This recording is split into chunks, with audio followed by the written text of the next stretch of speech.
Écoutez, je suis très heureuse de vous accueillir si nombreux parce que j'ai l'impression que l'amphithéâtre est quasiment plein.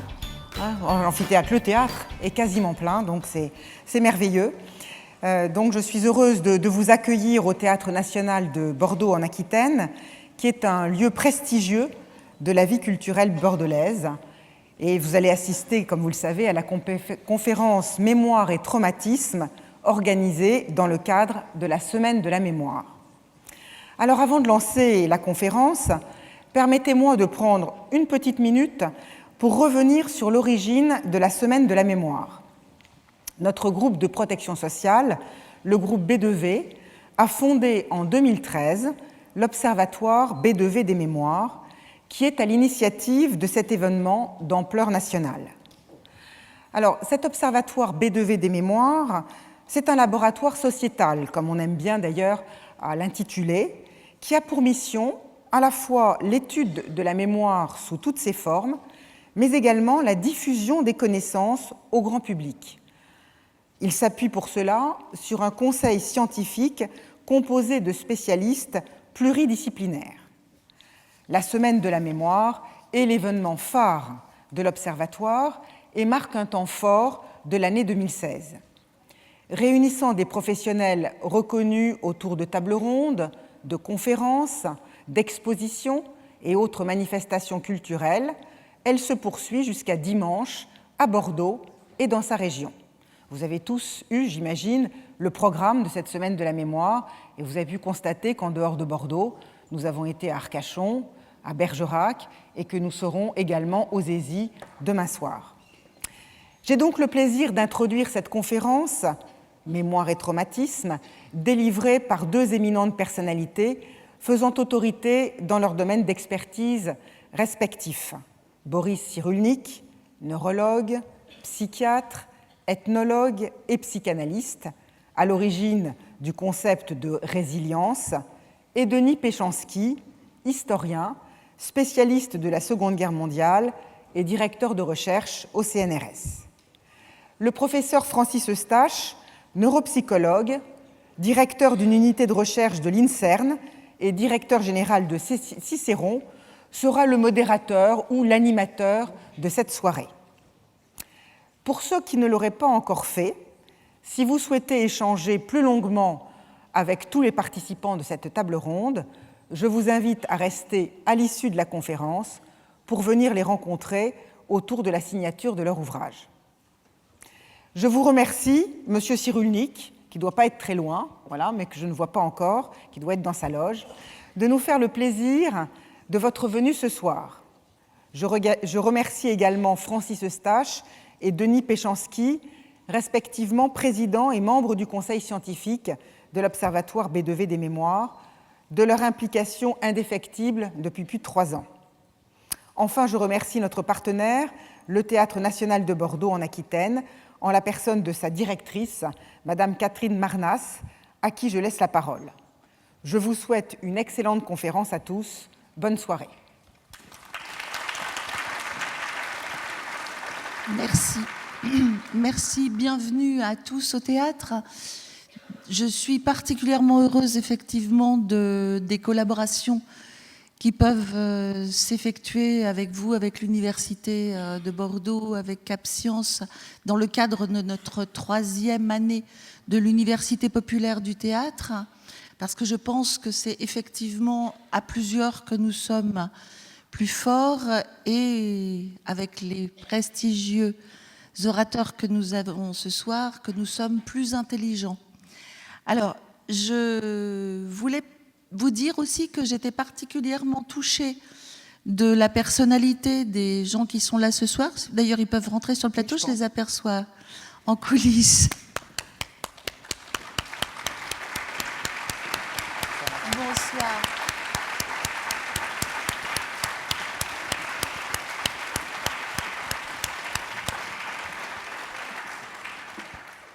Particulièrement touchée d'abord parce que je sais que pour M. Boris Cyrulnik, Bordeaux n'est pas une ville parmi d'autres, puisqu'il y est né, ses parents s'y étant réfugiés pendant les années 30 dans le cadre de la Seconde Guerre mondiale. et que c'est là que ses parents ont été arrêtés par la Gestapo bordelaise et que lui-même a fait un passage par la grande synagogue bordelaise. Et je voulais aussi dire que je sentais une sorte de familiarité avec le concept de résilience qui est finalement quelque chose, ou du moins je l'interprète comme ça, comme une notion positive. Et vous savez, si certains d'entre vous viennent au théâtre, que j'avais posé une profession de foi au départ, à mon arrivée ici, qui était une profession de foi anti-nihiliste, parce que je trouve qu'on est dans une époque où effectivement on pose beaucoup le cynisme et le nihilisme comme la preuve inéluctable de notre lucidité et donc de notre grande intelligence, et que j'avais fait un acte de foi dont le titre était « Il est trop tard pour être pessimiste », et que je trouve que le concept de résilience est diablement positif. Enfin, il nous permet effectivement d'éviter les déterminismes. Donc, je fais un lien entre mémoire et théâtre parce que j'ai souvent tendance à considérer que le théâtre a une fonction qui est assez semblable au rêve. Et je crois que le rêve n'est pas pour rien dans l'idée de notre façon d'intégrer les éléments et donc de les passer dans notre mémoire ou de les éliminer ou de les gérer. Et que cette notion-là, si vous voulez, ce qui me fait souvent étrange, c'est que quelquefois des spectacles à thème grave ont tendance à rebuter. Or, je pense que justement, le théâtre est là. Les acteurs sont sur un plateau pour vivre à notre place des traumatismes ou des expériences. Et ils nous en font comme ça l'économie. Et on vit à travers eux des expériences qui nous libèrent de quelque chose. Je crois vraiment à cette fonction de libération. Et donc, dans le fil du thème que vous allez explorer ce soir avec nos orateurs, il y a 3 spectacles sur lesquels j'aimerais attirer votre attention. Il y en a un qui est un spectacle flamand, une mise en scène de Guy Cassière qui s'appelle Rouge décanté. Ne le ratez pas, c'est un chef-d'œuvre qui vit et tourne depuis 10 ans et qui parle des camps qui ont été faits par les Japonais et dans lequel le personnage qui écrit a passé 3 ans et qui ont eu tendance à le rendre insensible. Je vous assure, ne le ratez pas, il y a un comédien fabuleux. Il y a aussi un spectacle italien où là, la mémoire est égrenée de la manière la plus petite, la plus humble qui soit, par des notes qui restent à la mort de quelqu'un, des notes de course, tout ce qu'elle a noté sur son cahier. Donc ça, c'est un spectacle italien qui s'appelle Reality. Et il y a aussi un spectacle chilien qui s'appelle Acceso. Bon, vous connaissez l'histoire du Chili. Et là, ça traite effectivement de certains traumatismes et qui sont réglés dans un magnifique monologue. Je vous souhaite une bonne soirée à tous et merci encore d'être là.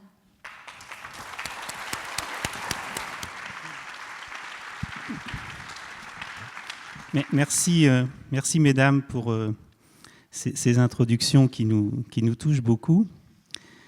Bonsoir à toutes et à tous. Très impressionné par ce théâtre et par votre nombre. Moi, je suis universitaire, je suis habitué aux amphithéâtres, aux salles de cours dites banalisées, comme on dit maintenant dans l'administration. Je ne suis pas habitué au théâtre, donc je suis très impressionné et très heureux, très honoré d'être ici avec deux personnes que j'aime beaucoup.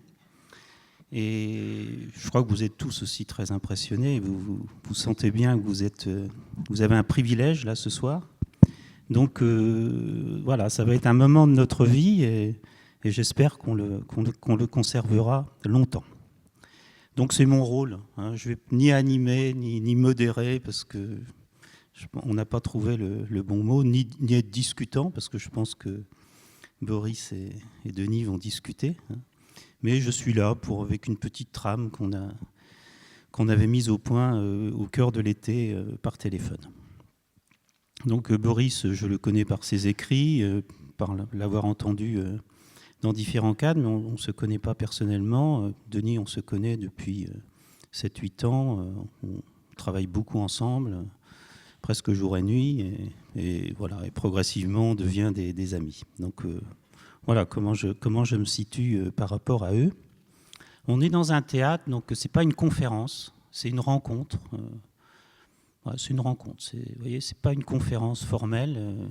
Bon, j'aimerais que ce soit vraiment une rencontre de gens qui se connaissent déjà, mais qui échangent simplement et profondément avec vous qui êtes témoins de cette rencontre.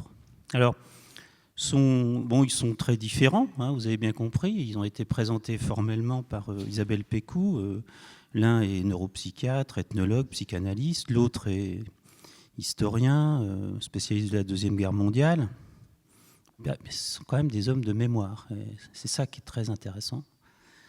Peut-être dans un premier temps, on peut se dire c'est pas la même mémoire, tout ça n'a rien à voir. Et ce sont deux personnes qui ont initié justement ce rapprochement.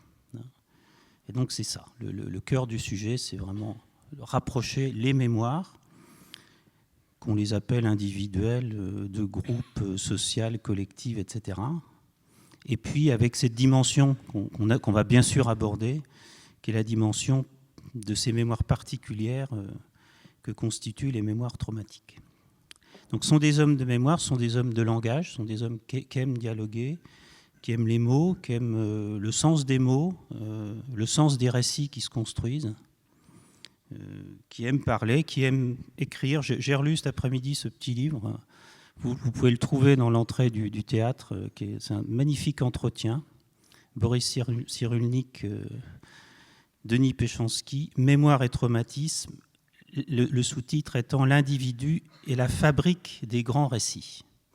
Évidemment, le récit pour soi et le récit qui nous entoure, comment l'un abonde l'autre et comment l'un peut être en discordance avec l'autre. Vous voyez tous ces thèmes qui sont majeurs, hein, c'est des thèmes, moi j'ai envie de dire, fondamentaux. Voilà, donc je vais vous donner la parole à l'un à l'autre. Ce n'est pas du tout un piège, mais dans ce contexte d'une rencontre, je voudrais vous poser une question très simple, pas eu égard à vos fonctions de psychiatre ou d'historien, mais à votre parcours, avec une capacité à lire ce parcours dans le passé, dans le présent, dans le futur. Comment, c'est pas du tout un piège, hein, c'est pour apporter cette petite note d'intimité entre nous, comment vous définiriez la mémoire, Boris? La mémoire, pour vous. La mémoire. Comment vous définiriez la mémoire? Alors, je dirais qu'on a pensé à donner un mot pour désigner un phénomène qui est incroyablement hétérogène. Alors, je ne dirais pas la mémoire, je dirais les innombrables mémoires qui convergent pour donner un phénomène de représentation du passé. C'est-à-dire que ce n'est pas le retour du passé, c'est un acte de travail, de représentation du passé. Voilà. Donc il y aurait des mémoires qui convergent pour permettre ce travail. Denis, la mémoire. Il a copié sur moi. J'espère que la prochaine fois, c'est moi qui pourrai commencer. Alors, je vais simplement choisir une des mémoires, hein, parce que de la pluralité des mémoires, on va se retrouver, en particulier parce que nous, comme historiens, on travaille beaucoup sur la mémoire collective, bien sûr, et en même temps, c'est une somme d'individus qui se représentent ce passé. Donc, il y a déjà bien longtemps, bien des années que je m'interrogeais et j'ai rencontré mes deux collègues ici dans ces interrogations-là sur la possibilité d'articuler ce que pouvait être la mémoire, les mémoires des individus avec la mémoire ou les mémoires collectives. Moi, c'est simple, hein, ma définition de la mémoire collective. On va commencer de la même façon, c'est une représentation du passé. C'est une représentation sélective du passé. On ne prend pas tout. Mais c'est la même chose d'ailleurs pour l'individu. C'est une représentation sélective du passé qui participent à la construction identitaire d'un groupe. Voilà. Donc ça veut dire que si on choisit dans le passé certains événements, il faut que ces événements soient utiles, qu'ils aient un sens et qui permettent de participer à l'identité et à la cohésion du groupe. Voilà. C'est comme ça que traditionnellement on part de la mémoire collective pour comprendre les mouvements de la société. Alors, moi j'entends très bien ce que tu dis. En tant que psychologue, psychologue, neuropsychologue, neuroscientifique, pas très à l'aise avec l'histoire, avec la construction de l'histoire. Ce que tu viens de dire, je le comprends. En tant que psychologue, c'est-à-dire on choisit, même si on ne choisit pas vraiment, mais bon, on choisit. Notre cerveau choisit, on va dire. Mais là, cette mémoire collective, qui choisit ? Ce sont des humains qui choisissent, ce sont des individus qui choisissent, et ça forme progressivement, ça s'agrège et ça forme une mémoire collective, ou est-ce qu'à un moment donné, cette mémoire collective, passe-moi l'expression, elle vit sa propre vie, elle a ses propres processus, ses propres stratégies? En tout cas, sauf exception, il faut mettre de côté complètement l'idée d'un Deus ex machina qui va dire voilà ce dont il faut se souvenir, et tout le monde va se souvenir de cela. Alors, ça se fait évidemment dans des sociétés dictatoriales, totalitaires ou autoritaires, mais ça ne marche pas, quoi qu'il en soit. Moi, je me situe dans un process, je dirais, traditionnel de société démocratique, où là, effectivement, je ne pourrais pas dire comment ça se fait, ou plus exactement, je ne vais certainement pas dire qui décide. Ce que je peux dire simplement, c'est qu'il y a une série de paramètres, de vecteurs, de porteurs, qui vont faire en sorte qu'à un moment donné, ça va coaguler dans une configuration mémorielle, j'appelle un régime de mémorialité, c'est-à-dire qu'une façon d'appréhender le monde. Et cette mémoire collective-là, ça va être le fruit de quoi ? D'une pièce de théâtre, des journaux, à un autre moment de la radio, de la télé un peu plus tard, aujourd'hui la télé, mais aussi les réseaux sociaux. Et tout ça va s'articuler pour définir des dominantes. Parce que derrière le collectif, il y a en fait l'idée de dominante, parce qu'on ne peut pas dire que tout le monde pense de la même façon, quoi. C'est clair.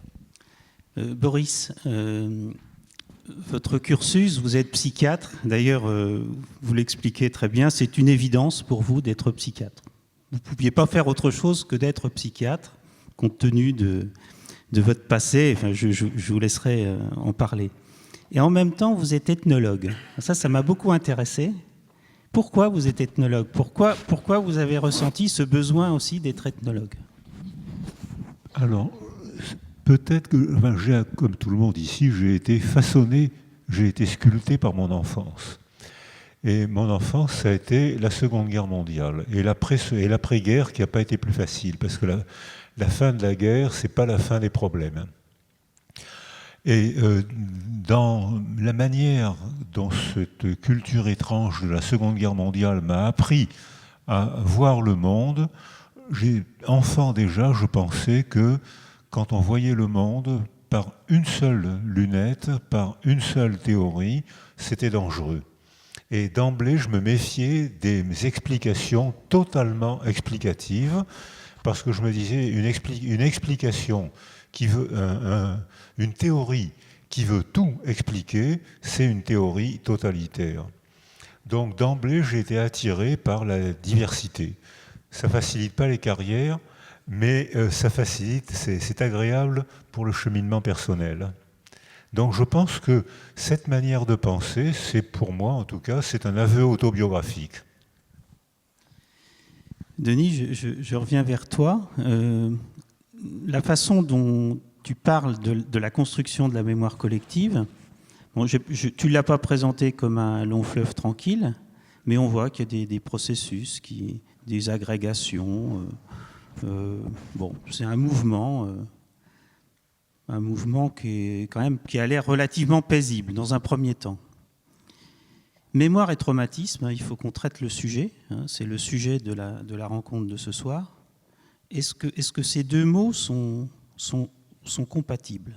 Comment le traumatisme trouve sa place dans ce chemin que tu décrivais lors de ta dernière intervention ?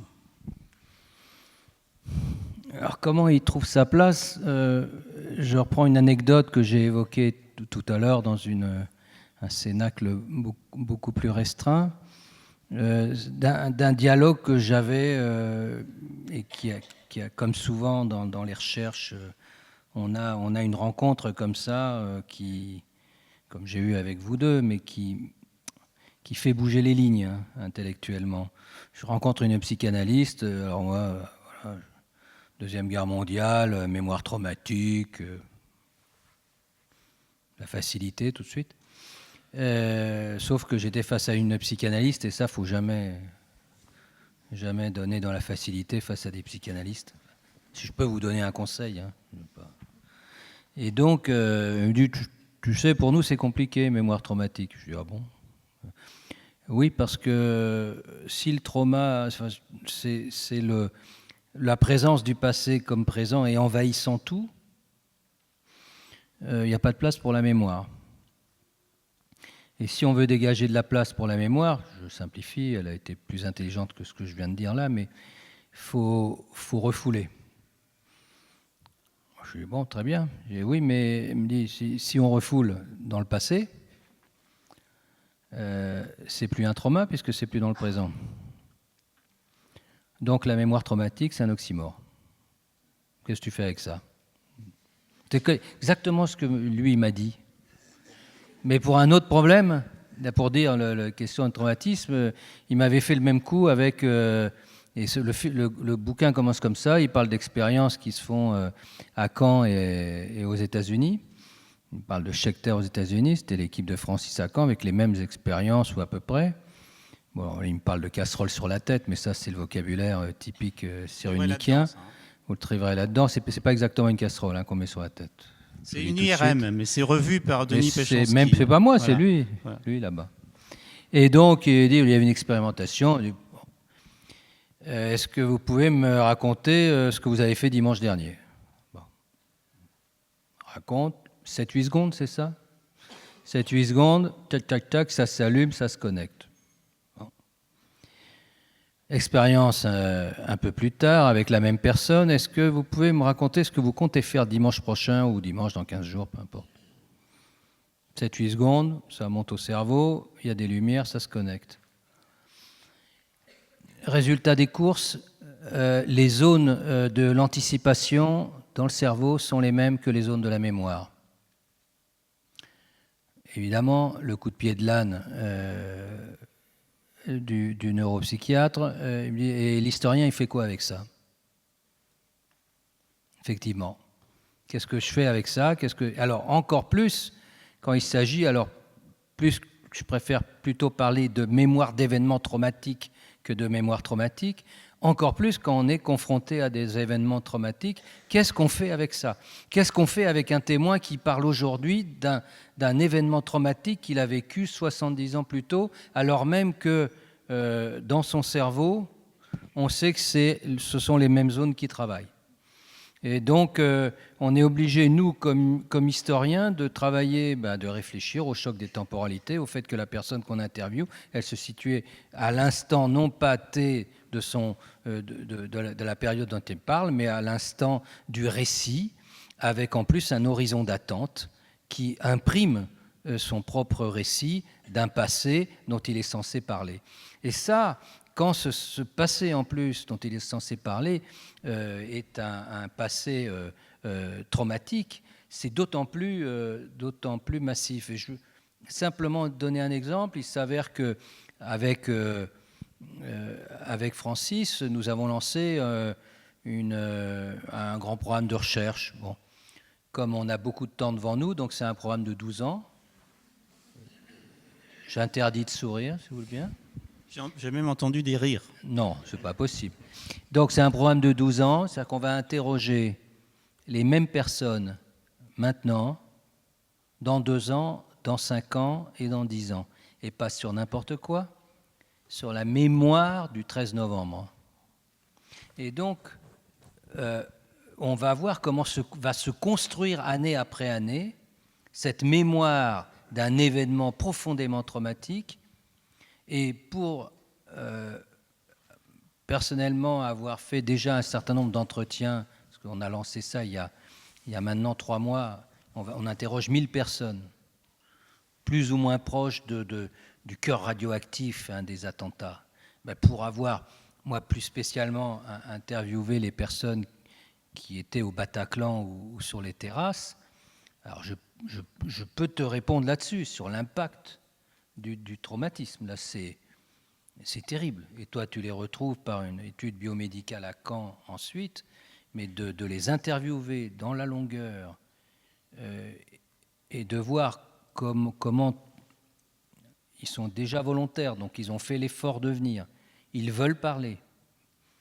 Et malgré tout, le traumatisme est là.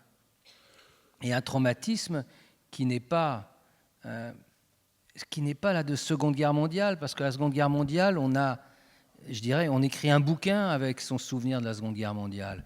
Là, on a quelques secondes, quelques minutes, les terrasses, c'est quelques minutes, c'est 1 minute 30 de fusillade, et ensuite, là, on est au milieu des morts. En Bataclan, ça varie suivant les témoignages, parce qu'il n'y a pas un Bataclan, il y a plusieurs Bataclans, entre 3 minutes, 1 heure, 3 heures quand on est là-haut, enfermé au premier étage avec les 2 terroristes survivants, ou dans une autre place. Là, ça dure 3 heures. Bon. Mais ça dure 3 heures maximum, au milieu d'une ligne de vie qui, elle, n'a rien à voir avec ça. C'est ça qui est le plus terrible, et certainement le cœur du traumatisme, c'est la contradiction entre cette cassure-là et puis une histoire de vie, ce qui donne des témoignages d'une force extraordinaire de par même ce contraste-là. Et bon, c'est une expérience, moi j'en parle un peu parce que c'est vrai que ça touche, ça nous touche beaucoup quand on est confronté à cette situation-là, mais et de voir qu'on est on est presque 1 an plus tard. Il y en a qui arrivent à se remettre, qui commencent à se remettre. C'est la résilience, et c'est leur pape, le monsieur là-bas. Les associations de victimes, c'est Boris Cyrulnik, la résilience. Sauf que, et tu es dans le même cas, tu dois t'en apercevoir, quand les interviews, elle dit oui, on est en train de se reconstruire. Bon.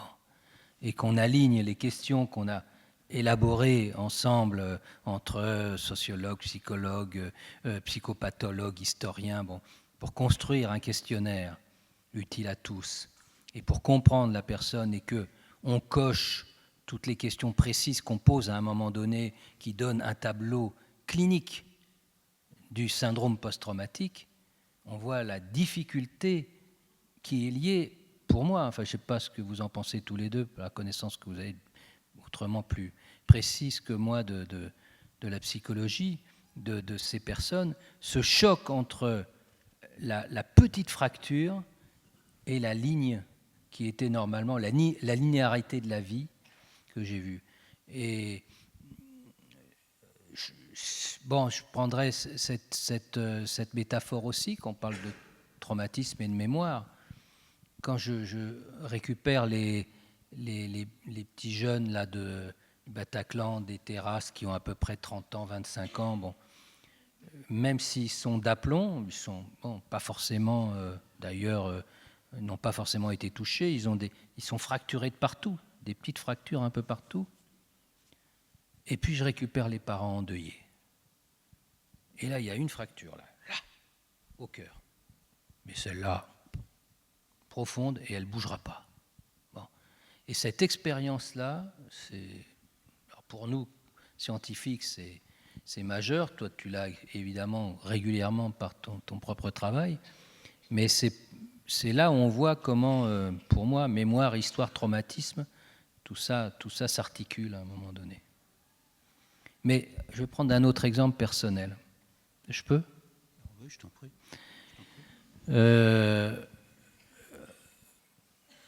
On va commencer par une anecdote plutôt marrante. C'est que mon frère revenait souvent très tard le soir et quand il montait l'escalier pour aller se coucher vers 2-3 heures, alors moi je parlais, donc je parlais dans mon sommeil comme beaucoup de monde. C'est pas grave, docteur, de parler dans son sommeil, on peut. Bon. Et mon père, lui, résistant, juif, déporté, lui hurlait. Et vous savez, pas avec des cris comme ça, hein, des cris qui viennent de là. Bon. Vous imaginez l'ambiance, mon frère, bon. Mais ce que je veux dire, c'est qu'il ne m'a jamais parlé des camps. Il me parlait de la résistance. Il m'a parlé de la guerre d'Espagne. Mais il ne va pas me parler des camps. Alors quand on nous raconte, ah oui, à la Libération, il y a une mémoire juive qui n'a pas droit à la parole, qu'on n'entend pas, qui ne raconte pas et qui ne raconte pas à ses enfants. Alors d'abord, il y avait beaucoup moins de survivants juifs, on le sait, que évidemment de survivants de la déportation de répression.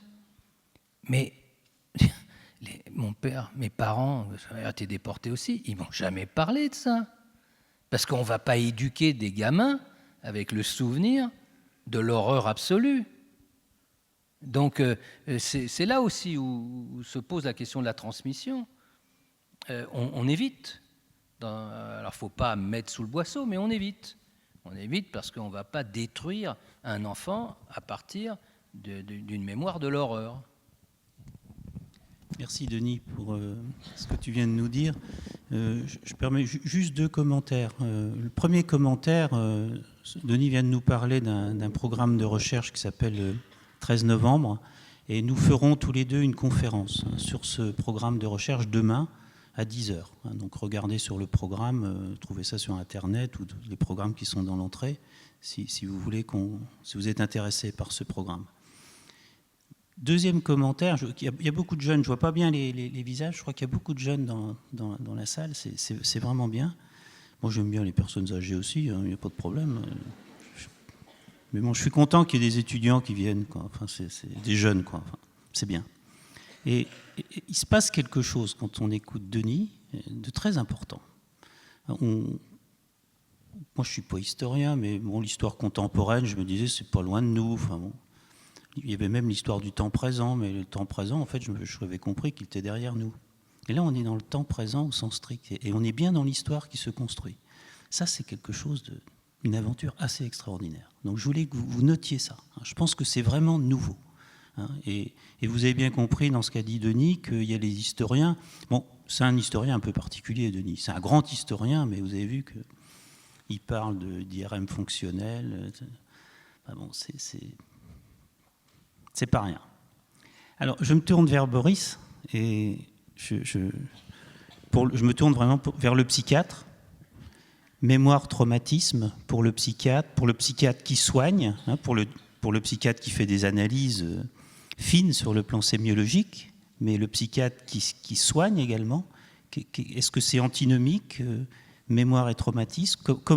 Quelle est l'approche du psychiatre, la vision du psychiatre de ces mots ? Non, moi j'ai biberonné la psychanalyse avec le papa Freud. Et papa Freud parlait de traumatisme. Il a même un des piliers de la théorie psychanalytique, c'est même le traumatisme. Et Anna Freud, la fille de papa, a beaucoup travaillé ça aussi. Et il y a énormément de congrès, de rassemblements de psychanalystes sur mémoire et traumatisme, puisque le traumatisme est au cœur de la psychanalyse, un des piliers de la psychanalyse. Mais le mot traumatisme ne désigne pas la même chose selon le contexte social et le contexte des récits. Quand Freud a proposé ce mot-là, c'était une sorte de métaphore inspirée par la chirurgie. Et comme l'a dit Denis, la déchirure, la fracture, c'est exactement ce que dit Freud, c'est-à-dire que on est bien, et puis tout d'un coup, un événement nous déchire. Alors il le dit, c'est un psychanalyste, alors il le dit de manière un peu plus compliquée que ce que je viens de dire, hein, mais c'est la même idée.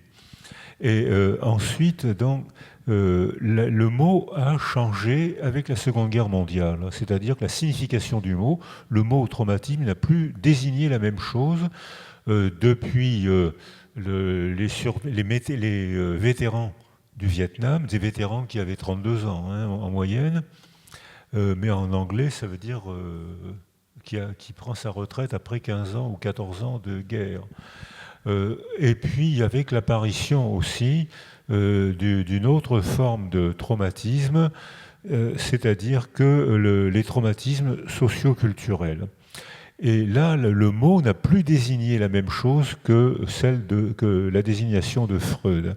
Et là, il y a eu un énorme contexte social. Mais, comme l'a dit Francis en introduction, quand on sépare les disciplines, on a une vision cohérente de la mémoire.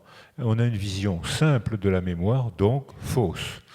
Et dès l'instant où on rassemble les disciplines, on se rend compte qu'un traumatisme physique, et Freud s'est servi de ça comme métaphore, hein, il est parti de la fracture de la cuisse. Et la cuisse est cassée, il y a un traumatisme. Il y a un trauma, disait-il, pas un traumatisme. Il y a un trauma, la cuisse est cassée, et alors le débat entre psychanalystes, c'est mais un trauma crânien, est-ce que le crâne est cassé?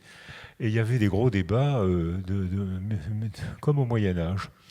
Et il y avait un avant et un après. L'histoire n'était plus la même avant le traumatisme, et après, il fallait changer d'histoire, puisque le trauma était inscrit dans notre corps, traumatisme physique, dans notre cerveau, trace cérébrale. Trace cérébrale, c'est pas forcément souvenir. Ça peut être inconscient cognitif ou inconscient freudien, c'est-à-dire refoulement. Alors la première fois que j'ai employé ces expressions d'inconscient cognitif, c'était avec mon maître Lebovici. Donc c'était une assemblée de psychanalystes, et quand j'ai parlé d'inconscient cognitif, j'ai provoqué 3 crises de nerfs et 2 tentatives d'assassinat. Mais maintenant, ils ont totalement accepté que l'inconscient cognitif s'est tracé dans le cerveau, alors que dans l'inconscient cognitif, je ne sais pas que je sais. C'est tracé dans mon cerveau, et je ne sais pas pourquoi je suis plutôt sensible à ce type d'événement plus qu'à celui-là. C'est une mémoire, mais c'est une mémoire sans souvenir. Alors que dans l'inconscient freudien, c'est je ne supporte pas de savoir. Parce que j'ai des fantasmes, si par malheur vous découvrez les fantasmes qui sont dans ma tête, ou bien je vais mourir de honte, ou bien vous allez me rejeter. Donc pour rester avec vous, pour me socialiser, j'ai intérêt à refouler, et là je suis dans l'inconscient freudien. Alors les mots ont changé de sens, et ils ont la culture changeant de récit. Alors là, j'ai un problème avec l'expression de mémoire collective. Je n'arrive pas à comprendre ce que c'est. Je crois que c'est la mémoire des récits collectifs. Mais est-ce qu'il y a une mémoire collective? L'individu est un carrefour de pression biologique, sensorielle. Le sujet est un carrefour de récits. Je suis celui que je me raconte, je suis celui que tu racontes de ce qui m'est arrivé, et je suis celui que la culture raconte. Donc moi, sujet, je suis un carrefour de récits. Mais moi, individu, je suis un carrefour de pression non consciente, qui sculpte mon cerveau et qui me rendent préférentiellement sensible à un type d'information que je perçois mieux que toi, et vous, au contraire, vous percevez d'autres informations que moi, je ne perçois pas. Et ça, c'est la mémoire tracée dans votre cerveau par les pressions quotidiennes et surtout, bien sûr, par les traumas. Mais c'est une mémoire non consciente et non pas inconsciente. Et je crois que là, les récits qu'on fait sont la convergence de ces mémoires hétérogènes. Il faudrait inventer un mot différent par mémoire, mais alors ça, les spécialistes de la neuropsychologie font ça très bien, donc on ne s'y retrouve plus du tout. Attends, moi juste pour le nombre de j'ai mots, un petit problème, c'est que tu as le je, tu as le vous, tu n'as jamais dit le nous. Et la mémoire collective, elle est là. Elle est dans l'articulation entre le nous et le je. Elle est dans la possibilité, à un moment donné, qu'un groupe, c'est-à-dire qu'un nous, puisse penser globalement de la même façon et structurer son rapport à l'événement passé de la même façon. D'accord, mais alors dans ce cas-là, alors il y a deux choses. Un, s'il y a un défaut de communication entre le je et le nous, c'est qu'il y a une arthrose dans le genou. C'est que... Je sais pas. Ça, c'était ma première réflexion, forcément intelligente. Et ma deuxième réflexion, c'est que le sentiment du nous, il est fait par des récits qu'on partage, par des rituels sociaux, par des récits partagés. Et dans ce cas-là, ça rejoint la question que Francis posait tout à l'heure. Qui invente les récits? Alors je crois, comme tu l'as dit, ils s'inventent. Je crois qu'il y a plein de gens qui les inventent, mais ils ne rentrent pas forcément dans la culture. Mais un jour, il y a un récit qui rentre dans la culture. Ça peut être un roman, ça peut être un film, ça peut être un témoignage, ça peut être un événement, et tout d'un coup, paf, nous apparaît parce que nous, on partage le même récit et on a un sentiment d'appartenance. Je voudrais prendre très au sérieux l'arthrose du genou, parce que je pense que cette discordance, elle mène à des pathologies. La discordance entre le grand récit, qui est ta spécialité, et les récits des individus, ces récits, dans certains cas, sont discordants.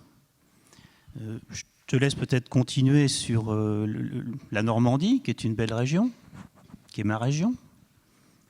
La mémoire des Normands, oui, et la mémoire des Normands qui ont vécu le débarquement. Et la discordance, elle est majeure, parce que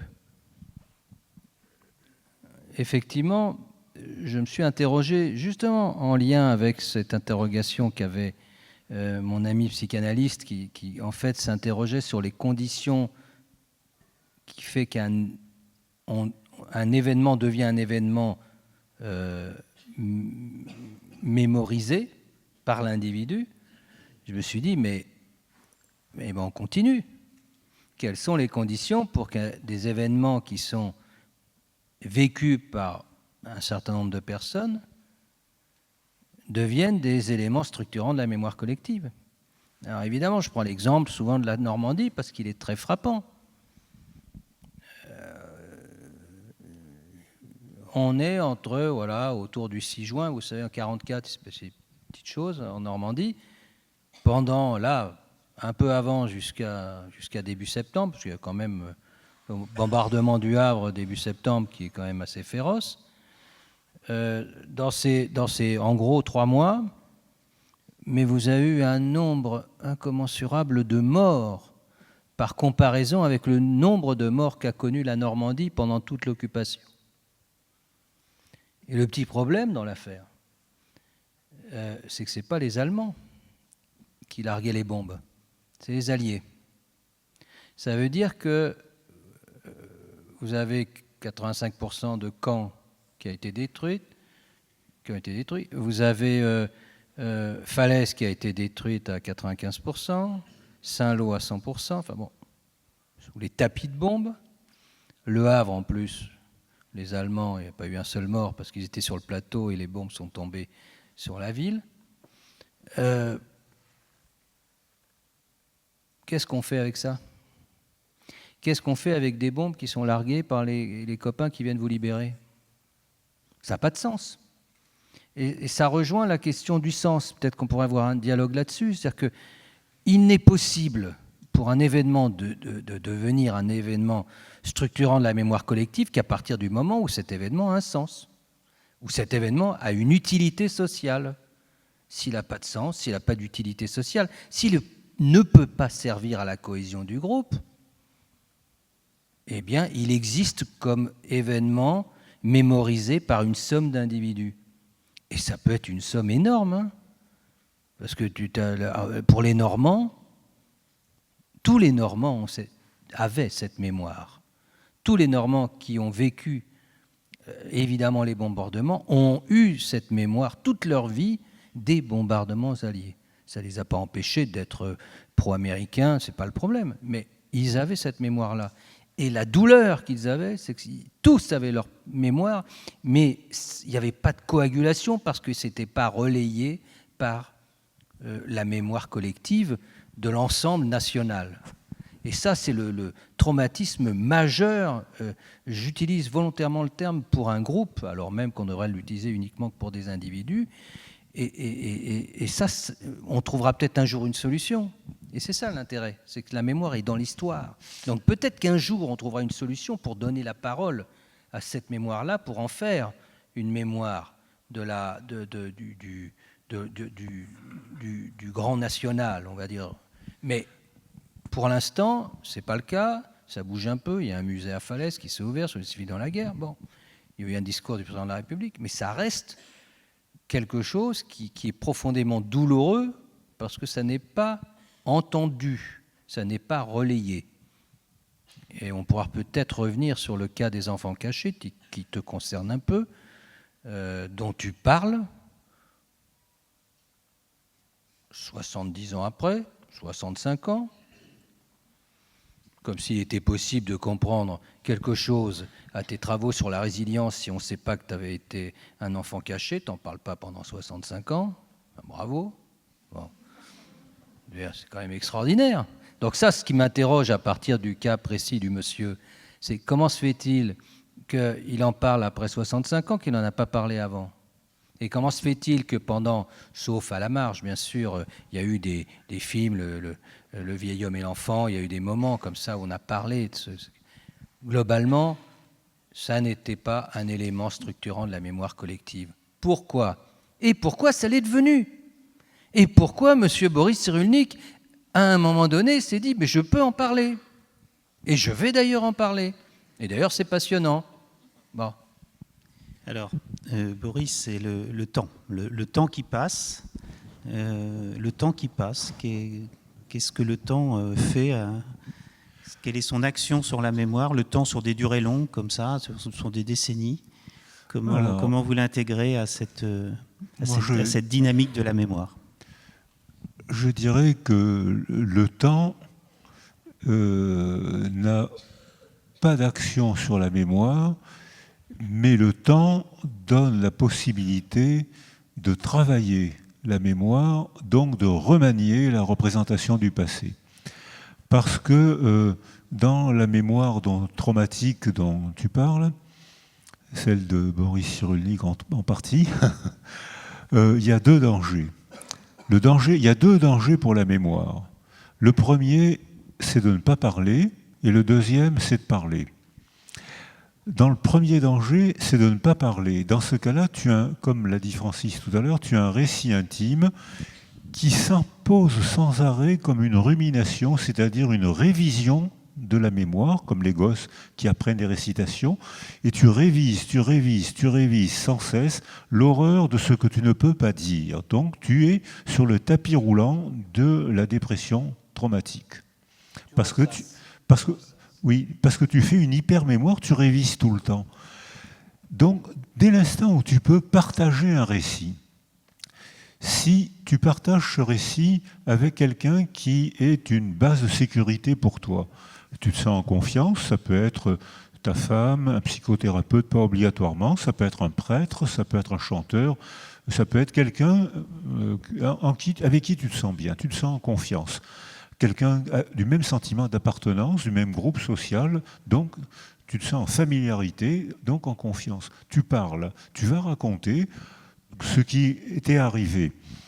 Intentionnellement, ça c'est la mémoire intentionnelle, alors que la trace, c'est la mémoire où le cerveau est une cire qui est sculptée par l'événement, par l'existence, alors que quand tu fais récit, c'est la mémoire intentionnelle. Tu vas chercher dans ton passé les mots, les souvenirs, les images que tu vas agencer pour en faire un récit, pour l'adresser à quelqu'un en qui tu fais confiance. Ce travail-là, que permet le temps, c'est fort inévitablement un remaniement de la représentation du passé. C'est déjà plus le retour du passé. Et à ce moment-là, tu as deux sources de mémoire. Tu as la source de mémoire de ce qui t'est arrivé. Si tu es seul, tagada, tagada, tu rumines, tu ressasses, tu renforces l'horreur. Si tu partages, tu fais un travail et tu ajoutes une source verbale, ce que je lui ai raconté, à la source d'image qui m'empoisonnait et qui m'empoisonne moins depuis que je l'ai raconté, puisque je l'ai remanié. Donc on a une possibilité de liberté à qu'on dit. Alors si j'ai peur de raconter, je peux écrire. Les soldats, actuellement, je travaille à Toulon, et actuellement, il y a 10 000 Français, soldats français en guerre, en Afghanistan, au Mali et en Centrafrique. 10 000 soldats. Vous avez vu combien d'articles dans la presse ? Donc là, il y a un phénomène social qui vient de quelqu'un.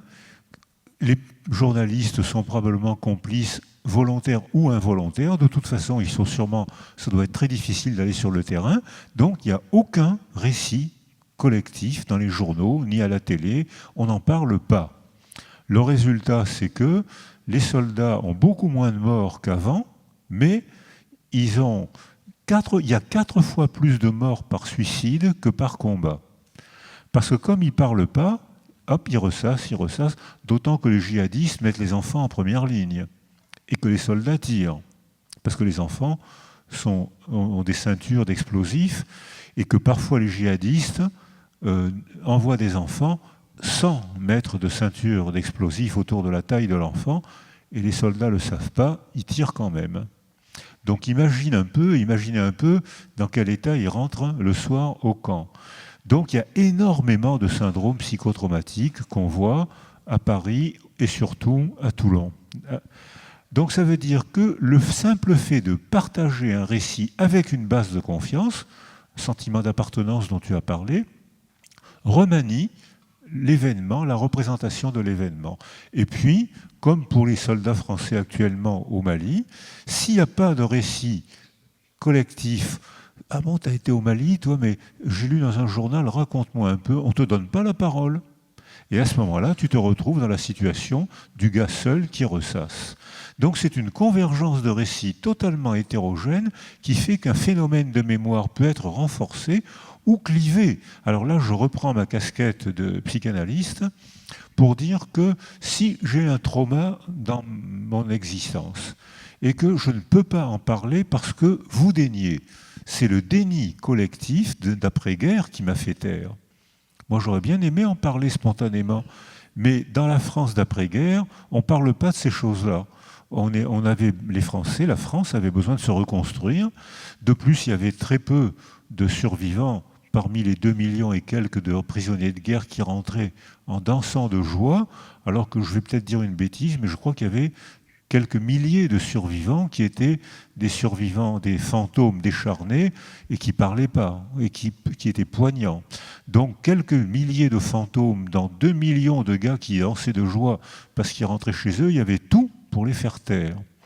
Alors à ce moment-là, je vais citer Georges Perec. Si vous ne l'avez pas lu, vous devez le lire ce soir. Hein. Et Georges Perec, La disparition. Et dans Georges Perec, il est dans la situation que j'ai connue, très proche. Son père s'engage dans la Légion, ce qu'on a appelé la Légion étrangère, c'est le régiment des volontaires étrangers. Son père disparaît. Sa mère l'accompagne à la gare de Lyon pour l'envoyer à Villard-de-Lans. Elle disparaît. Sa famille disparaît. Il n'y a pas de trauma, il n'y a pas d'horreur. Simplement, son monde affectif se vide. Toutes ces figures d'attachement disparaissent les uns après les autres. Et à l'âge de 28 ans, peut-être, je ne sais pas à peu près, il écrit un livre qui s'appelle « La disparition ». Il a le prix Renaudot, il a un succès, Et quand j'ai lu ce livre étrange, j'ai mis très longtemps à comprendre que ce qui avait disparu, c'était la voyelle E, qui désignait eux, mes parents disparus. C'est-à-dire que c'est par l'écriture qu'il a pu prendre la parole et dire voilà ce qui m'est arrivé. Il n'y avait pas d'événement. Il n'y avait pas d'événement. Sa famille disparaissait. C'était le trauma insidieux. Ce que tu as dit, toi, la déchirure, totalement d'accord. Mais la déchirure, elle peut être brutale, comme celle que tu as signalée tout à l'heure, le tremblement de terre à Haïti, 250 000 morts en quelques secondes. Ça c'est impensable. Ou alors, donc, tu as parlé du trauma brutal dont parlait Freud, et tu as aussi le trauma insidieux, la déchirure qui se répète, et c'est ce qui est arrivé aux enfants cachés, c'est probablement ce qui m'est arrivé et qui explique mon silence de 40 ans. C'était mon silence social, mais ce n'était pas le silence là-dedans. J'y pensais tout le temps, mais je ne pouvais pas le partager. Oui, mais tu vois, silence social, il n'y a pas que toi. Il n'y a pas que toi qui n'as pas parlé. C'est-à-dire que pendant des décennies, les enfants cachés considéraient que globalement, ils n'avaient pas à prendre la parole pour une raison simple. C'est qu'ils étaient là. C'est qu'ils étaient survivants. C'est que leur famille était, pour une bonne partie, morts dans les chambres à gaz, puis brûlés dans les crématoires, ou bien où des cousins lointains étaient morts dans les ghettos ou sur les marches de l'Est, dans la Shoah par balle, et que venir, entre guillemets, se plaindre d'une situation où on a réussi à sauver sa peau parce qu'on est resté en France alors que d'autres ont été déportés, ça devenait extrêmement compliqué. Et c'est pourquoi, si on a commencé à en parler, et c'est tardif, si c'est rentré dans la mémoire collective, et c'est tardif, c'est à la fin des années 90 en fait, bon, avec ce Parole d'étoile qui a eu tellement de succès. Et c'est pourquoi? C'est parce que des gens comme toi qui étaient enfants cachés ont dit on prend la parole, mais on ne prend pas la parole pour dire regardez ce qu'on a vécu. On prend la parole pour dire nous sommes les porte-paroles de cette résistance dont vous ne parlez pas, les justes, ceux qui nous ont sauvés. Vous n'en parlez pas, nous on va en parler parce que nous savons.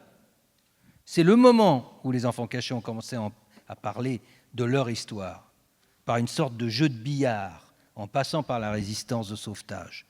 Et après, ils ont dit, oui, bon, voilà, on va quand même vous raconter comment on a vécu, puisqu'on a parlé de résistance de sauvetage. Et c'est là où tu as écrit, c'est là où il y a eu toute une série de témoignages sur les enfants cachés. Et ce que je veux dire simplement, c'est que la construction, elle est individuelle, effectivement, mais comme tu l'indiques très bien, c'est une sorte de co-construction, d'échange.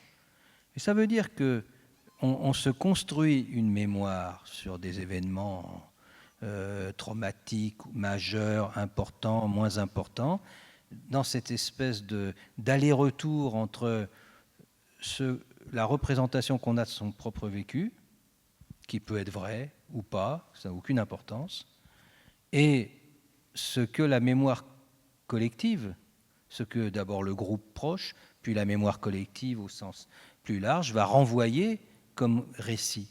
Et c'est dans cet aller-retour-là qu'ensuite on construit, y compris sa mémoire individuelle, qu'on le considère comme étant son propre vécu, alors qu'en fait, c'est un mixte entre ce qu'on a vécu et ce que les autres nous ont apporté, parce qu'en fait, notre problème, c'est qu'on doit avoir une mémoire stable, cohérente, qu'on a une sorte de puzzle mémoriel, et que pour remplir toutes les pièces du puzzle, on va en chercher inconsciemment, bien entendu, dans ce que les autres vont nous raconter de ce qu'on a vécu, ou dans ce que, globalement, on entend dire par la radio, la télé, de ce qui s'est passé.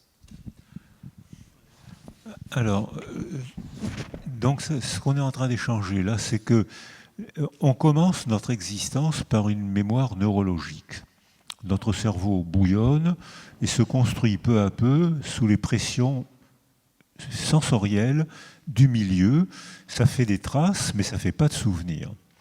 Dès l'instant où on parle, on fait des souvenirs parce qu'on ajoute une source verbale à la source tracée dans notre cerveau sans souvenir. Donc il y a une mémoire intentionnelle et relationnelle. Et enfin, avec ce que tu viens d'ajouter, est-ce qu'on ne peut pas dire que la mémoire des historiens, elle est chimérique? Parce que dans la chimère, on ne peut pas? Sûrement. Je te le laisse. Alors, moi je vais défendre cette idée, on va voir. Parce que dans la mémoire historique, elle est, je pense pour l'instant, à moins que tu me fasses changer d'avis, elle est chimérique. C'est-à-dire que dans la chimère, tout est vrai.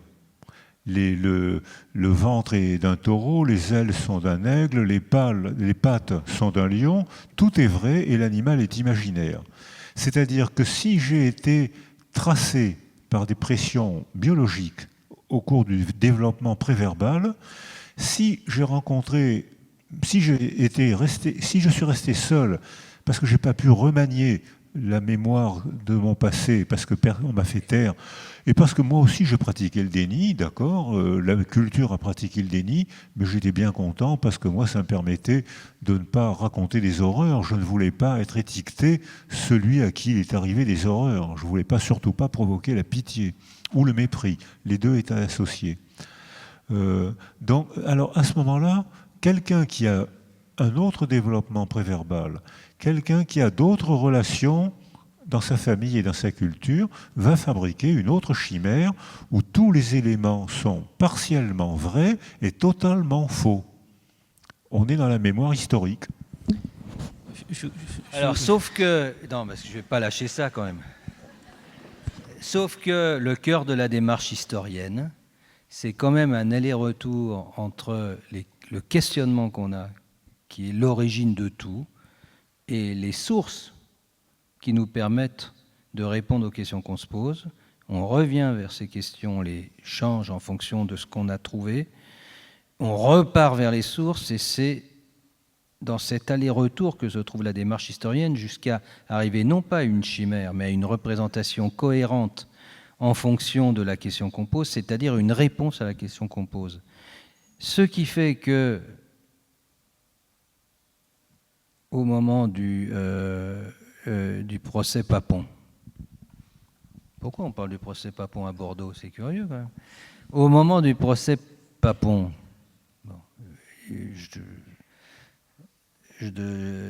la défense, qui n'était pas idiote, avait décidé d'inviter un certain nombre d'historiens à venir à la barre. Bon.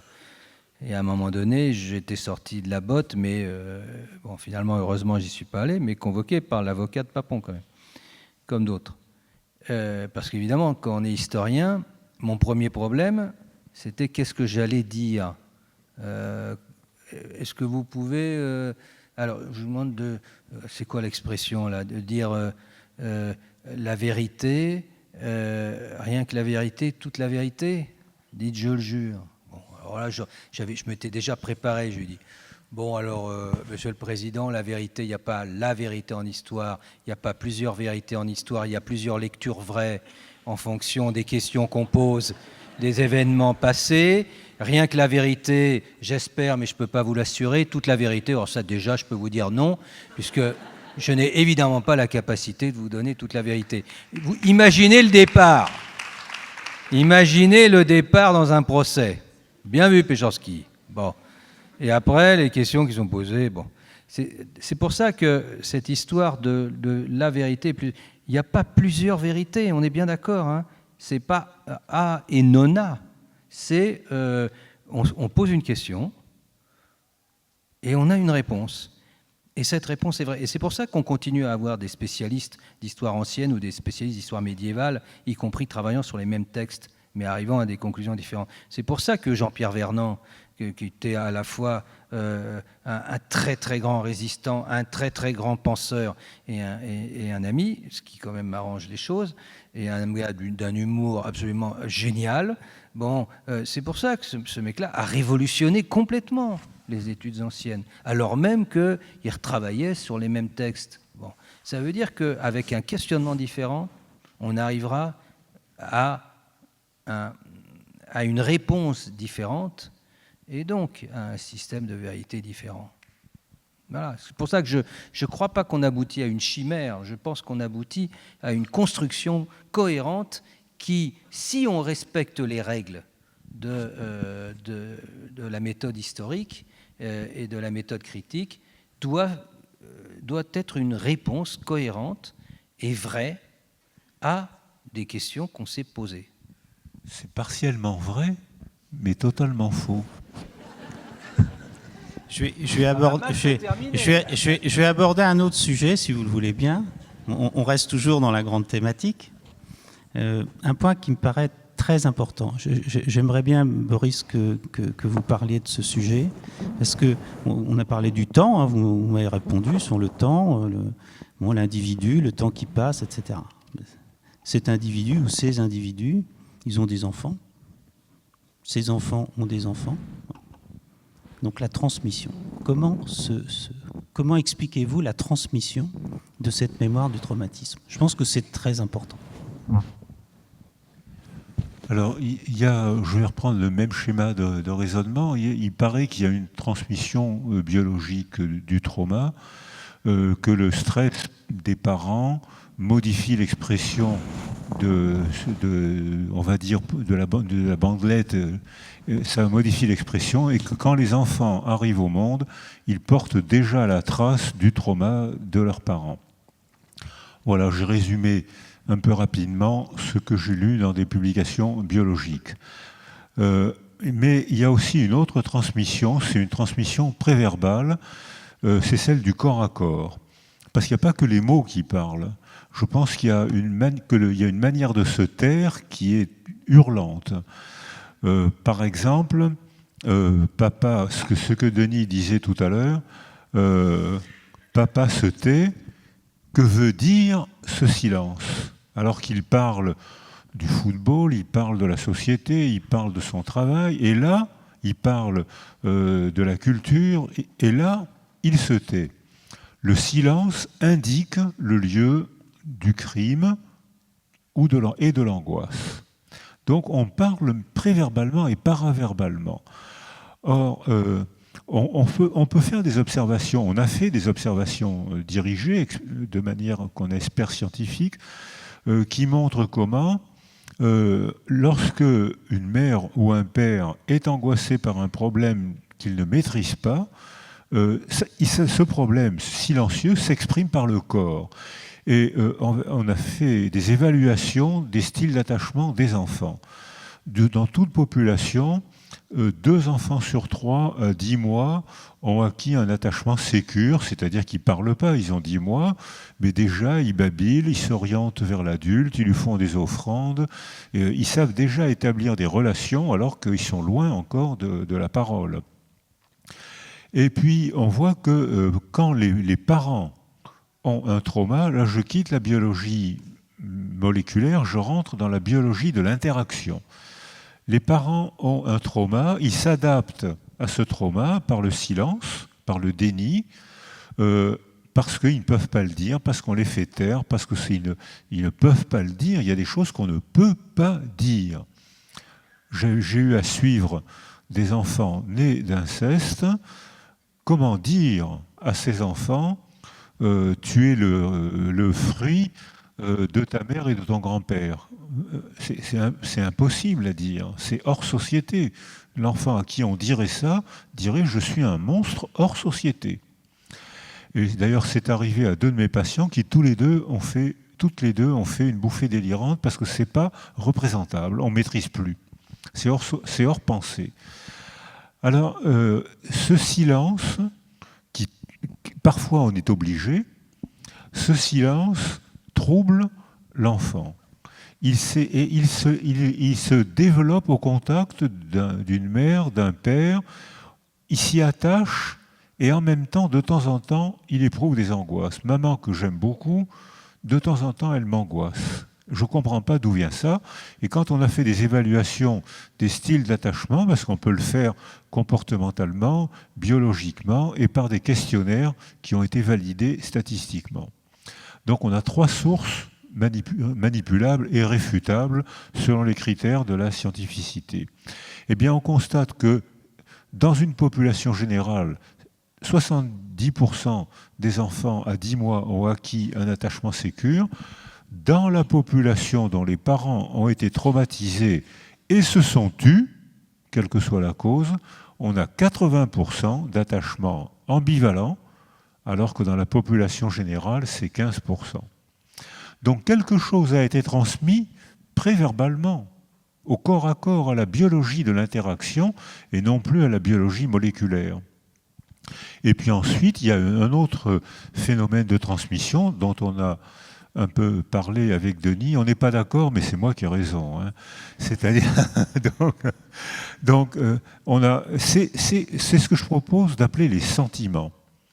Le sentiment, l'émotion, je peux déclencher une émotion chez chacun d'entre vous en vous injectant des substances, des amphétamines, de la cocaïne, du vin, ou en stimulant certaines zones du cerveau qui pourront provoquer des euphories sans raison ou des désespoirs sans raison. Rien n'aura changé en vous ni autour de vous. La stimulation de certaines zones, biochimiques ou neurologiques, fait que vous allez être euphorique ou désespéré. Et ce n'est pas dans votre histoire. Mais il y a... Alors ça, c'est l'émotion. Mais en revanche, le sentiment, c'est une émotion authentiquement ressentie dans le corps et provoquée par une représentation. Un récit, tu parlais de film tout à l'heure, vous allez au cinéma, vous avez beau savoir que c'est complètement artificiel, vous avez beau savoir que c'est des comédiens, vous avez beau savoir que c'est une image projetée sur la matière d'un écran, si le cinéaste a du talent, vous allez pleurer. Vous allez rire ou vous allez sortir de la salle indigné ou bouleversé. Et pourtant, vous savez que c'est un artifice, mais le sentiment provoqué par le talent du réalisateur a modifié vos émotions et même votre corps, puisque vous pleurez.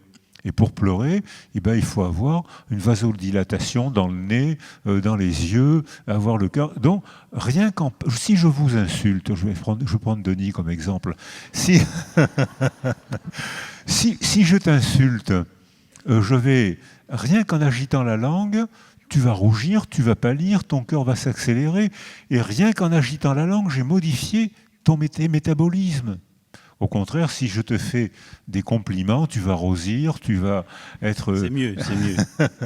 Et donc, ça veut dire que c'est Descartes qui nous a fait le coup en nous faisant croire qu'il y avait le corps d'un côté et l'âme de l'autre. Et les travaux modernes montrent que ce n'est pas pensable. C'est que c'est des sources hétérogènes qui convergent pour s'harmoniser ou, au contraire, comme Francis l'a dit, pour se désharmoniser. Et dans ce cas-là, je retrouve l'exemple de Georges Perec, qui ne pouvait pas, comme votre serviteur, qui après la guerre ne pouvait pas dire ce qui s'était passé parce qu'il était petit, il ne comprenait pas. On disait mais t'as pas eu de vrai traumatisme. Non, j'ai pas eu de vrai traumatisme. J'ai pas été à Auschwitz, moi, disait Georges Perec, mais ma famille, elle y a été. Ah oui, mais te plains pas, toi tu y as pas été, tu étais à Villard-de-Lans, dans des maisons de vacances, ce qui était vrai. Et ce récit collectif, au sens psychanalytique du terme, l'a coupé en deux, psychiquement, une partie qu'il pouvait transmettre, rire. Il paraît qu'il était très drôle. Mon ami Ferrari l'avait comme archiviste à l'hôpital Saint-Antoine, et il paraît qu'il avait beaucoup d'humour. D'ailleurs, si vous n'avez pas lu Le jet de tomates sur la cantatrice, vous devez le lire ce soir. Alors là, mais vous prenez un risque, hein, vous prenez le risque de mourir de rire, hein, parce que c'est absolument génial. Donc il avait une partie de sa personnalité qui blaguait, qui travaillait, qui s'exprimait, et une autre partie qui souffrait en secret tous les soirs. Il était clivé, au sens psychanalytique du terme, et ce qui avait provoqué ce clivage, c'était, ce qu'a dit Francis, la discordance entre un récit intime qui ne pouvait pas s'accorder avec le récit collectif. Denis, je voudrais revenir sur ce que tu as abordé au début de la discussion, sur les événements récents, hein, c'est-à-dire très récents, de 2015, notamment l'année 2015. L'année 2015, c'est très différent de la Deuxième Guerre mondiale. On est dans un autre monde, en quelque sorte. On est dans un monde très médiatisé, avec beaucoup d'images. L'état de stress post-traumatique, il est dominé par des images. Hein, vous l'avez dit tous les deux. Hein. Il y a les pensées intrusives, mais il y a surtout les images intrusives. Et peut-être qu'une caractéristique du monde actuel, c'était déjà vrai pour le 11 septembre, c'est peut-être encore plus vrai aujourd'hui, c'est l'omniprésence des médias, de la télévision. Qu'est-ce que ça change? Première question. Et comment on peut comprendre ça? C'est qu'il n'y a pas simplement omniprésence des images, c'est que ce sont des chaînes en continu. Donc on ressasse. C'est-à-dire qu'on a la reproduction dans le système médiatique de ce que tous les deux vous avez bien mis en évidence, c'est-à-dire que le syndrome post-traumatique est une façon de ressasser constamment la même histoire. Il ressasse constamment la même image. Et le drame, en plus, c'est qu'on reste scotché parce qu'on sait qu'au bout de 10 minutes, il va y avoir une nouvelle image. Donc on a une sorte de désir d'attente ou d'anxiété, d'inquiétude pour cette nouvelle image qui va arriver et qui va justifier les 10 minutes d'attente et les 10 minutes qui vont suivre après. Et ça, pour moi, c'est une révolution dans les relations médiatiques, parce qu'effectivement, déjà, sur le 11 septembre, on voyait toujours cette image de l'avion qui rentrait dans les tours, enfin, et du deuxième avion ensuite. Mais voilà, et on avait nos experts derrière qui essayaient d'expliquer ce qui s'était passé, qui n'avaient évidemment rien compris. Enfin, ça reste toujours la même chose, monsieur l'expert, toujours. Mais cette adéquation que je ne pouvais pas comprendre avant de vous connaître vous, mais cette adéquation entre ce qu'est un syndrome post-traumatique et le système médiatique est quand même stupéfiant. Et qu'on ne puisse pas le dire, qu'on ne puisse pas dire, mais arrêtez, vous n'êtes pas obligé de revenir tout le temps dessus. Parce que quand on interviewe les gens du Bataclan ou des terrasses ou de Saint-Denis, c'est la première chose qu'ils nous disent. On ne veut plus des médias. Et s'ils viennent nous parler à nous, c'est parce qu'on a une démarche scientifique, qu'on leur dit qu'on va les suivre pendant 10 ans, qu'on les laisse parler comme ils veulent, qu'on ne va pas utiliser 20 secondes pour faire un reportage sur BFM, sur iTélé, sur je ne sais quoi. Et donc, ou bien on ne va pas tendre le micro, comme a fait la journaliste de France Télé après Nice, à un père qui était, et Marie, qui était effondré à côté de sa femme et de son enfant mort. Bon, mais ça c'est l'absurdité, la catastrophe de la recherche du scoop. Ça, on connaissait. Mais le ressassement, ça, on ne connaissait pas. Ça, c'est la nouveauté absolue. Et pour moi, c'est la catastrophe absolue si on veut pouvoir guérir. Parce qu'il faut quand même que les gens s'en sortent. Et c'est certainement pas par ce biais-là, enfin, j'ai bien compris, qu'on peut s'en sortir. Boris, vous voulez commenter aussi ce point-là, sur l'hypermédiatisation, et notamment par les médias visuels? Alors, tout à l'heure, je disais, il y a deux dangers. Le premier, c'est de se taire, et le deuxième, c'est de parler. Et actuellement, je pense que les médias, quand ils répètent sans arrêt, ou quand, par exemple, comme je l'ai vu à Nice, où des médias posaient des questions à des gens qui avaient les dents serrées tellement ils souffraient, je pense que ça, c'est une agression. De plus, quand les gens entendent parler, de répéter toujours la même horreur, la fonction des récits, les facteurs de résilience des récits, c'est pas la rumination, c'est ce qu'on dit depuis tout à l'heure, c'est le remaniement. Or, quand un journaliste pose des questions, repose les mêmes questions, quand ça passe en boucle avec sans arrêt la même horreur, c'est le tapis roulant vers le syndrome psychotraumatique. Alors qu'en revanche, s'il y a des groupes, que ce soit des groupes politiques, psychologiques, historiques, que ce soit des groupes de recherche ou de réflexion, alors là, on est invité à reconstruire la représentation de son passé, et là, il y a un degré de liberté. Or, ce n'est pas du tout ce que font la plupart des journalistes maintenant, ou alors il y a une autre faille, un autre défaut, c'est de héroïser les agresseurs. Mohamed Merah a été tellement héroïsé que dans la semaine qui a suivi les assassinats de Mohamed Merah, il y a eu plusieurs dizaines d'attentats antisémites, parce qu'il a été héroïsé et il a servi de modèle à des gosses en détresse, à des jeunes en détresse.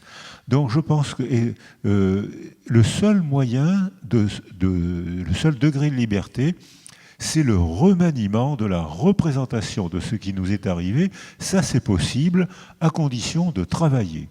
Alors, pas forcément avec un psychanalyste, on peut le travailler avec un historien, on peut le travailler avec un journaliste aussi s'il veut travailler l'événement, on peut le travailler sous forme d'essais philosophiques, psychologiques, peu importe. Chacun fait ce qu'il sait faire ou ce qu'il peut faire, mais ce qui compte, c'est de remanier la représentation du passé.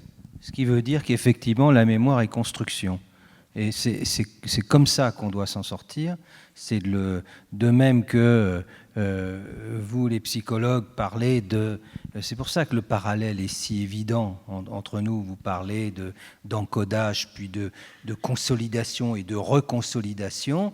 De même, nous, chez les sociologues, les historiens, on parle de construction, de reconstruction et de remaniement régulier par cet échange qu'il y a entre, encore une fois, l'individu et son environnement, soit immédiat, soit beaucoup plus large. Et c'est dans cette interaction qu'on construit quelque chose. Mais si on ne construit rien, si on ressasse, comme tu dis, c'est le tapis roulant. Merci. On va oser quelque chose, c'est de vous donner la parole. Pas tous à la fois. C'est audacieux. Donc je ne sais pas s'il y a des micros quelque part. Il y a des micros. Il y a des micros. Il y en a un. Et vous êtes très nombreux. Et vous êtes très nombreux. Donc vous levez la main très, très haut. Et puis après, on va voir si ça marche. Alors, les questions courtes, s'il vous plaît, parce que vous êtes très nombreux. Donc, comme vous, il y a beaucoup de mains. Donc, j'ai compté les arrêts de jeu, etc. Mais quand même, il faut qu'on reste raisonnable. Ça va pas être très facile de faire. Oui, alors, levez la main, parce que quand on ne voit pas la personne qui pose la question, c'est désagréable. Voilà, très bien, monsieur, je vous vois très bien. Ça va pas être très facile de faire une question très courte, parce que ça fait un moment que je me pose cette question sur quelqu'un qui avait une grande connaissance de la mémoire traumatique.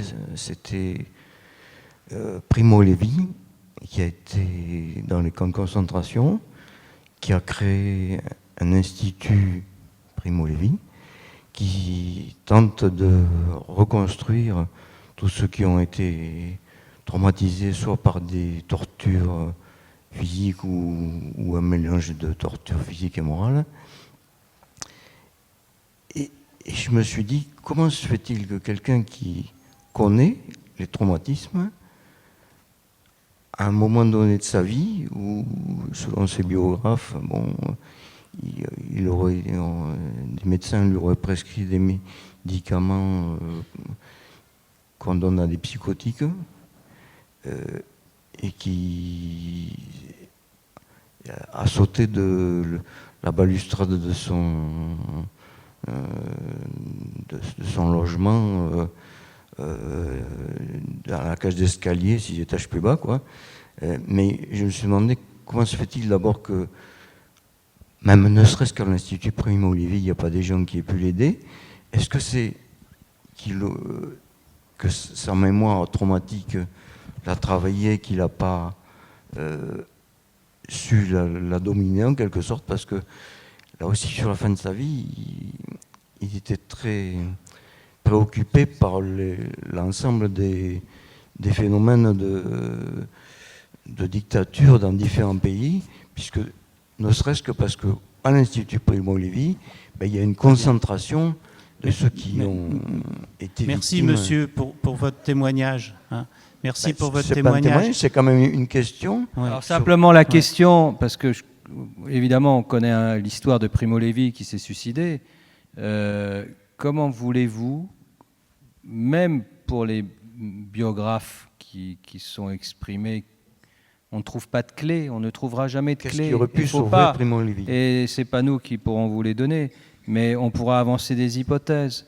Mais comment voulez-vous donner des clés sur le suicide de Primo Levi, alors même qu'il nous manque toute une série de pièces dans le puzzle? On va mettre en avant, évidemment, les horreurs qu'il a pu raconter, son incapacité, enfin, le constat d'incapacité à transmettre, peut-être, mais comment voulez-vous qu'on puisse donner une véritable clé? Parce qu'on va donner une piste, peut-être. Est-ce la réponse définitive? Vraiment, là, face au suicide, je pense qu'il faut faire très attention à toute interprétation, en particulier monocausale. Il y a une deuxième question? D'autres questions? Devant, il y a plusieurs mains qui se lèvent devant. Oui, madame. Bonjour. Parlez fort, plus près du... Ouais. Vous parliez tout à l'heure de l'agression qu'on peut ressentir lorsque les victimes d'attentats vivent le remaniement par les médias, sans cesse de l'événement traumatique. Mais est-ce qu'on ne peut pas penser à une sorte de traumatisme utile de la part des spectateurs? Puisque Churchill disait qu'un peuple qui oublie son passé est condamné à le revivre, est-ce que l'histoire ne peut pas avoir cette fonction didactique d'horrifier pour être sûr justement de prévenir les générations futures d'une horreur qui s'est déjà passée? Je ne crois pas que la question, soit du degré d'horreur de ce qu'on va produire. La question, c'est de savoir si on fournit des clés pour comprendre. Donc ça peut être effectivement, aujourd'hui, vous allez au mémorial de Caen, vous lisez vous passez sur en particulier ce qu'on appelle la Shoah par balle, un espace consacré au travail du Père des Bois sur les marches de l'Est, donc à la barbarie absolue de l'extermination de proximité à partir de l'offensive allemande contre l'Union soviétique, donc de 1941 à 1943, dans ce sens, avec le massacre systématique, l'horreur et la barbarie absolue, le fait d'entendre cela. Alors il faut faire attention, ça ne peut pas être ouvert à n'importe qui, évidemment. Bon, on ne va pas mettre des gamins de 6 ans devant ça, mais c'est pas ça. Si on donne des clés, on peut entendre. Et au contraire, si on ne montre pas, ou si on ne raconte pas, on ne mesure pas l'ampleur de la catastrophe. Mais il faut des clés. Il ne faut pas que ça soit la recherche de l'horreur pour l'horreur. Et ça ne sera pas traumatisant si on donne des clés. Il y avait encore une ou deux questions devant. Il y a monsieur ici et madame ici. Je ne sais pas si les micros circulent devant. Bonjour. Ah, c'est arrivé là-haut. C'est formidable. Je voudrais savoir qu'est-ce que vous pensez en termes de suivi psychologique. Qu'est-ce qu'on peut faire en fait? Moi, ma question, c'est plutôt vers l'espoir. J'aimerais savoir qu'est-ce qu'on peut mettre en place en fait pour aider les gens qui ont subi des traumatismes, leur permettre d'avoir envie de vivre à nouveau, de plus du tout avoir les émotions qui s'éteignent et tout ce que ça implique. La question porte sur comment on peut aider les personnes qui ont vécu ce type de drame, ce type de traumatisme. Quelles sont les thérapeutiques, notamment psychologiques, qui peuvent être appliquées, proposées à ces patients? Alors, la première thérapeutique, c'est d'être là. C'est-à-dire, c'est le soutien préverbal. Et les militaires à Toulon, les militaires français qui sont mal à Toulon, disent qu'ils n'ont pas forcément tout de suite envie de parler, mais ils ont besoin de sentir près d'eux une présence sécurisante. Et c'est ce qu'ils appellent, c'est ce que les Américains appellent le buddy. Le buddy, c'est le copain, le partenaire. Donc, mais il a une fonction sécurisante. On se connaît bien, on s'est entraîné ensemble. Je ne suis pas seul. Parce que le meilleur moyen pour empêcher quelqu'un de s'en sortir, c'est la solitude. Alors ça, c'est clair. s'il y a un trauma dans la vie et si les gens sont laissés seuls, j'affirme qu'on aura 100% de détresse. Alors, donc, le soutien, il est d'abord préverbal, et il n'est pas forcément verbal. Quand j'ai vu, par exemple, chez les enfants, après le tremblement de terre d'Haïti, beaucoup de gens intervenaient et voulaient forcer les enfants à parler, alors que les enfants étaient terrorisés par ce qu'ils avaient vu, terrorisés par le voyage, terrorisés par le milieu qui les accueillait et qu'ils ne connaissaient pas. Donc, à ce moment-là, il fallait les prendre dans les bras, les nourrir, jouer avec eux et ne pas leur poser de questions comme je l'ai vu faire. Ce que j'ai vu faire aussi par les médias, c'est les hommes politiques qui venaient se faire filmer devant les enfants pour montrer qu'ils participaient à la détresse, ils prenaient un verre de champagne et vite ils s'en allaient pendant que les enfants étaient laissés seuls. Alors ça, c'est la faute qu'ont commis les hommes politiques et les femmes politiques. Alors, donc, le soutien. Et comme l'a dit Denis, ensuite, une fois que les gens sont soutenus, ils sont apaisés, à ce moment-là, doit commencer le travail d'élaboration. Alors, dans le travail d'élaboration, on parle des techniques de MDR, c'est-à-dire des secousses, des saccades oculaires. J'en ai pas l'expérience du tout, mais mes jeunes collègues me disent que ça décontracte, ça désangoisse beaucoup de gens. Je dis ce qu'on m'a dit, mais moi, personnellement, j'en ai pas l'expérience. Je fais l'hypothèse que ce qui marche dans le MDR, c'est la stimulation. Alors, ce qu'on m'a expliqué, c'est la stimulation du tronc cérébral. Bon, je vous dis ce qu'on m'a dit, ça me paraît. Bon, je vous dis ce qu'on m'a dit. Et puis, c'est surtout le fait qu'on signifie aux gens, il y a des méthodes. Et en effet, il y a des méthodes. Et ensuite, l'étape suivante, c'est, comme l'a dit Denis, c'est l'élaboration, la recherche du sens. Il faut absolument chercher. Ce qui compte, c'est pas forcément de trouver, on trouvera ce qui compte, c'est de se mettre en avant, c'est de travailler, d'élaborer. Et le simple fait d'élaborer, eh bien, on rencontre, on bouquine, on participe à une association, on s'intègre socialement, on a des amis, on se fâche, on se dispute, et petit à petit, on redevient vivant. C'est-à-dire que là, chacun trouve ce qu'il sait faire et ce que son milieu lui propose. Pour certains, pour Georges Perec, ça a été la psychanalyse. Pour d'autres, c'est le sport. Pour certains, le MDR suffit. Ce qui compte, c'est qu'il y ait autour de nous, blessés de l'âme, qu'il y ait des tuteurs qui nous tendent la main pour commencer à élaborer quelque chose. Et là, contrairement aux préjugés, on obtient un très fort pourcentage de disparition de syndrome psychotraumatique. Alors, selon les chiffres, selon les traumas, selon les processus, quand les gens sont pris en charge très rapidement, préverbalement puis verbalement, on dépasse les 90% d'amélioration. J'ose pas dire guérison, puisque ces gens ne sont pas malades, mais ils se débarrassent, ils sont plus prisonniers de leur mémoire. Écoutez, moi je propose qu'on reste sur ces paroles qui sont des paroles positives.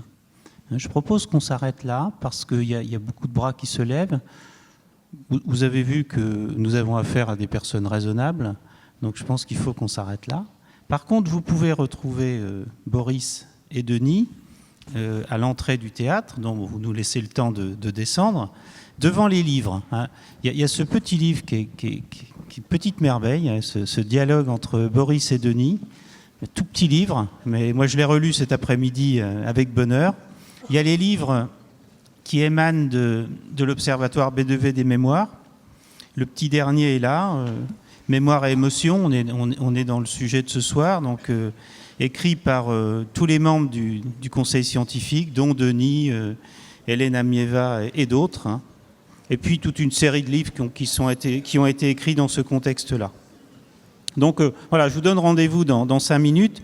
Auparavant, je voudrais vraiment qu'on remercie Denis et Boris pour ce qu'ils nous ont apporté ce soir, des données scientifiques et puis des données en même temps humanistes.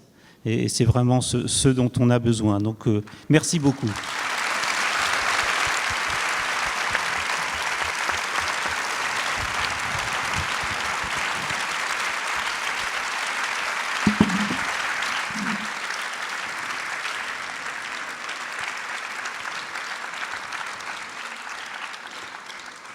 Puis je remercie aussi les équipes qui nous accueillent ce soir, les équipes du théâtre.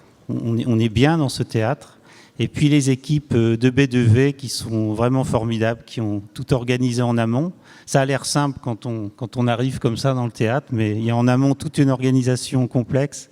Et donc merci aussi à ces équipes. Voilà, et bon retour.